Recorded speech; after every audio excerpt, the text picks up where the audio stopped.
শুক্রবারের বিশেষ আমল সমূহ জানতে চাই। শুক্রবারের প্রথম আমল হলো ভোরে ঘুম থেকে আগে আগে উঠা। দ্বিতীয় আমল হলো ফজরের নামাজ জামাতের সাথে পুরুষরা আদায় করা।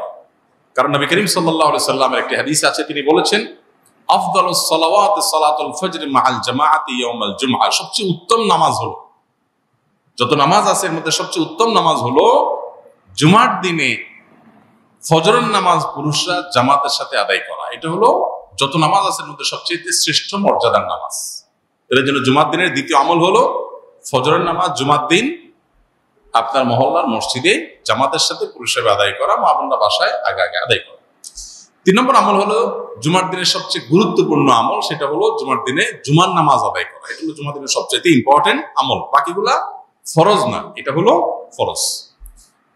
এরপরে আসুন 4 নম্বর আমল হলো যে আমলটা সবচেয়ে বেশি করা উচিত জুমার দিনে, সেটা হলো দুরূদ পাঠ করা। কারণ নবী সাল্লাল্লাহু আলাইহি সাল্লাম বলেছেন আকসিরু আলাইয়া মিনাস সালাতি মিন ইয়াউমিল জুমআতি ওয়া লাইলাতিল জুমআ। তোমরা জুমার রাতে অর্থাৎ বৃহস্পতিবার দিবাগত রাতে এবং জুমার দিনে অর্থাৎ জুমার সারা দিন সূর্য ডোবার আগ পর্যন্ত শুক্রবারে এই পুরো সময় জুড়ে তোমরা বেশি বেশি দুরূদ পাঠ করো আমার প্রতি। তাহলে জুমার দিনের বেশি আমল করতে হবে যেটা পরিমাণে, সেটা হলো কি দুরূদ প্রেরণ নবী সাল্লাল্লাহু আলাইহি ওয়াসাল্লাম প্রতি। কয়টা আমল হলো? 4টা।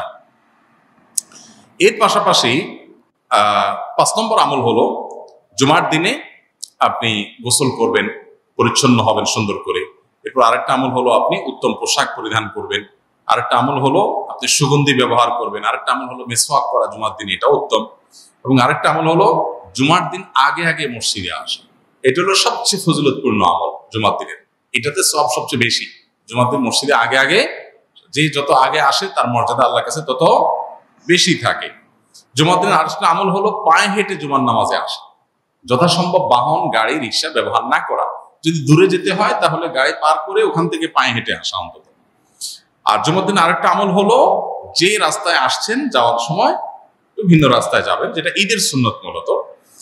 আর আরেকটা আমল হলো সূরা কাহাফ তেলাওয়াত করা। জুমার দিন শুক্রবারে যদি কেউ সূরা কাহাফ তেলাওয়াত করে, এটা কিয়ামতের দিন তার জন্য নূরের আলোর ভূমিকায় অবতীর্ণ হবে এবং দাজ্জালের ফিতনা থেকে আল্লাহ হেফাজত করবেন যারা সূরা কাহাফ তেলাওয়াত করবে।